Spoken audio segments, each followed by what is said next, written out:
तो विष्णु पुराण में लिखा है कि भादो महीने शुक्ल अष्टमी तिथि में राधा रानी का आविर्भाव हुआ है।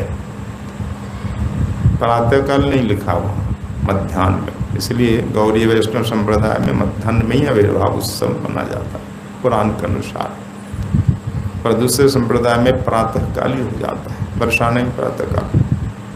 राधा वल्लभ आदि संप्रदायों में भी प्रातःकाल हो जाता है, भोर में। पर हमारे यहाँ तो पुराण के अनुसार ही चलता है, शास्त्र प्रमाण के बिना कुछ नहीं करते हमारे आचार्य। मतलब पुराण में प्रमाण है, अब मध्याह्न तो मध्याह्न ही मानेंगे। इसलिए गौरी संप्रदाय में सभी मंदिरों में मध्याह्न में ही अभिषेक का नियम है। शामेव तिथो राधाम पूजयित्वा मया सह नानोपहारयि नैवेद्यैर् वस्त्रालंकार भूषणैः। तो फिर क्या कहा, यहाँ श्री कृष्ण के वचन है कि मेरी प्रिया राधा रानी का आविर्भाव इस प्रकार भादो महीना अष्टमी तिथि विशाखा नक्षत्र रीत मुहूर्त मध्याह्न में हुआ है, और उस तिथि में राधा रानी की पूजा मेरे साथ करनी चाहिए। अकेली पूजा तुम्हारी होती, राधा रानी की नहीं होती, राधा कृष्ण की पूजा। तो अभिषेक तो राधा रानी का ही होता है। और कहीं देखा गया राधा कृष्ण दोनों का कर देते हैं, तो दोनों का नहीं होना चाहिए। कृष्ण जन्माष्टमी कृष्ण का ही हो, तब तो राधा रानी का हुआ नहीं, तब कैसे दोनों का करेंगे। हमारी यहाँ परंपरा है कि जन्माष्टमी अभिषेक के समय राधा रानी का दर्शन नहीं हो, पर्दा लग जाता। राधा रानी कृष्ण जन्म कहाँ देखी है, इसलिए कृष्ण जन्म के समय राधा रानी विग्रह तो है हमारे यहाँ, तो पर्दा लग जाएगा, श्री कृष्ण अकेला ही। और कहीं देखा गया कि दोनों का अभिषेक रात्रि को कर रहे हैं, पर ये परंपरा नहीं है।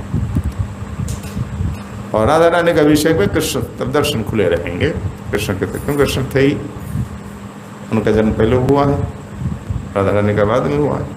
इसलिए राधा रानी नहीं रहेंगी कृष्ण जन्माष्टमी में, और राधाष्टमी कृष्ण रहेंगे, पर अभिषेक राधा रानी का ही हो, अकेली राधा रानी। जब जिनकी तिथि तब उन्हीं का अभिषेक हो। नित्यानंद प्रभु की तिथि तो नित्यानंद प्रभु का ही अभिषेक, महाप्रभु का। अब कहीं देखा कि दोनों का कर देता है गौर का एक साथ। अब भक्त की इच्छा पर नियम नहीं है, पर शास्त्र मत नहीं है। तो राधा रानी का ही अभिषेक होगा, पूजन फिर दोनों का एक साथ होगा। तो पूजयित्वा मया सह, मेरे साथ राधा रानी की का पूजन करें, नाना उपहार नैवेद्य वस्त्र अलंकार आभूषण के द्वारा। और उस दिन व्रत रखे, खूब कीर्तन करें, कथा कीर्तन व्रत। प्राय आज अनेक वैष्णव व्रत नहीं रखते, कुछ लोग तो मध्याह्न के बाद पा लेते हैं, पर ऐसा नहीं। शास्त्र अनुसार संपूर्ण दिन आज व्रत होगा, जैसे एकादशी। कुछ लोग पूछते हैं कैसा व्रत रखे और कैसा, एकादशी में कैसे रहते हो। एकादशी में जैसा व्रत निर्जल तो निर्जल रखो, नहीं तो फलाहार रखो, अन्न नहीं। यहाँ शास्त्र में वर्णन है कि उस दिन पूजन अर्चन संकीर्तन कथा सत्संग करें, और परे अन्नी पारणम कुर्यूर वैष्णव ही सह वैष्णव। परे अन्नी मैंने दूसरे दिन पारण करें। तो आज राधा रानी जन्मतिथि है, अष्टमी का व्रत है, कल हमारे यहाँ पारण हो। सूर्योदय से 9:30 तक पारण का समय लिखा होता है।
পূজারি বাবা দিয়েছে ও বলছে দাঁড়া দাঁড়া কেন বলছো? দক্ষিণা দিয়েছে তো বাস ঠিক আছে চলো ঠিক আছে দেখা গেছে